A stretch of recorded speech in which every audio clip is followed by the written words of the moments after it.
Good evening. US tariffs on imports of steel and aluminium are set to come into force tonight, drawing international condemnation from the countries it affects in Europe and in North America. Britain has called the decision deeply disappointing. France says it's illegal, and Canada has announced it'll impose its own taxes on American products. The US says it's made the decision for reasons of national security. Its critics say America is just protecting its own industries against free trade rules. Here's our North America correspondent, Aleem Maqbool. Now it's time for action. I am not going to let America and its great companies and workers be taken advantage of any longer. An ad for US Steel, asking the president to deliver on his election promise to save jobs in the industry.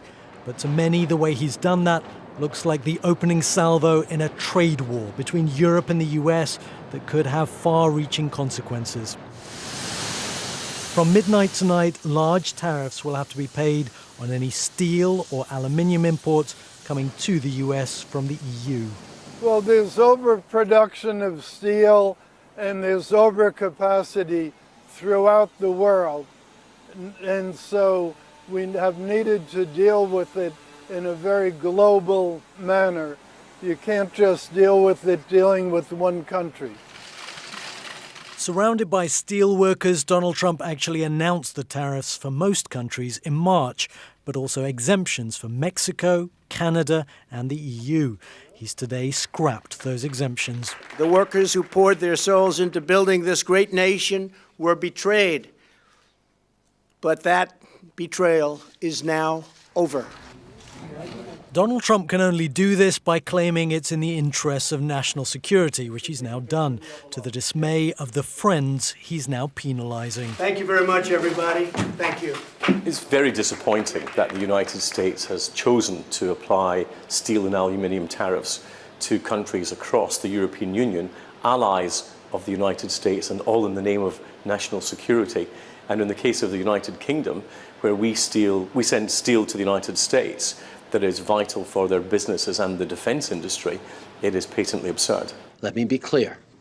These tariffs are totally unacceptable.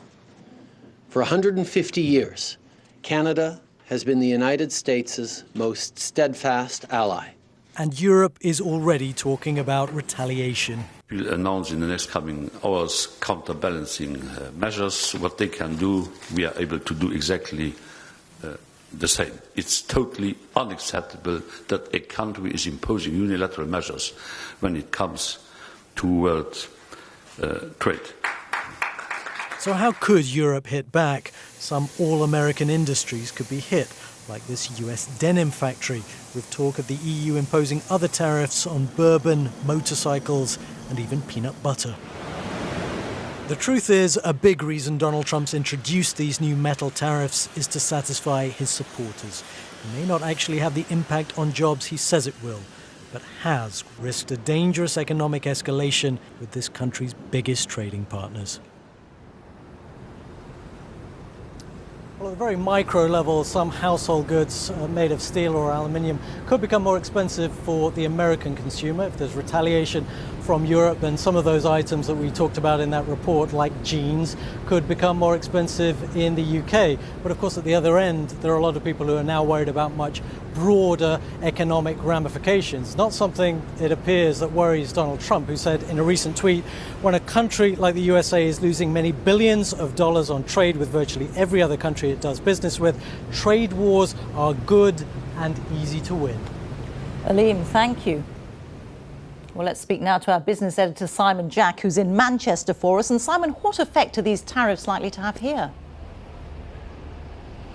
Well, Rita, the UK exports 350 million tonnes of steel to the US every year. That's about 7% of our total production. So it's not catastrophic. But remember, it's not just UK steel. It's German, Italian, Canadian, Mexican. All of that steel that would have ended up in the US market will now have to find another home, flooding other markets and bringing global prices down in those markets. And that's what will worry the 30,000 people that work in the UK steel industry. And on a wider point, of course, the US is a country with which we hope to forge a very close trading partnership with after Brexit, thanks to that old special relationship. And on this evidence, many people will be wondering, what special relationship? OK, Simon, thank you. Well, our Europe editor Katja Adler joins us now. Katja, what's the mood in Europe tonight?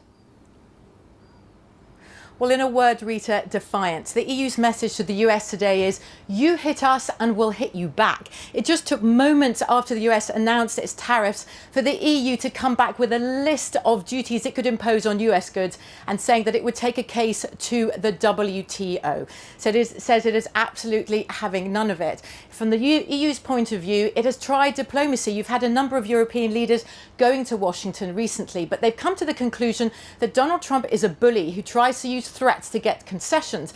And if you ask Emmanuel Macron, he said, we won't discuss anything with a gun to our heads. And this is because, Rita, when it comes to trade, the EU is very confident. It is a giant on the world stage. But despite all of this chest beating, it will be a delicate balancing act for the EU because it is about more than trade. The US is Europe's biggest and closest international ally. And already Brussels has fallen out with Donald Trump over the Iran deal, the Paris Climate Accord, the US moving its embassy to Paris over NATO and defence spending, and now tariffs. So although Europe wants to stand strong and resolute, it doesn't want to completely alienate its ally that it's looked to for support since World War II. And this is also why a trade war with the US would lead to strains on EU unity, with countries like France wanting the toughest of lines, whereas countries like Germany are a little more hesitant. Katja, thank you. Katja Adler there, our Europe editor.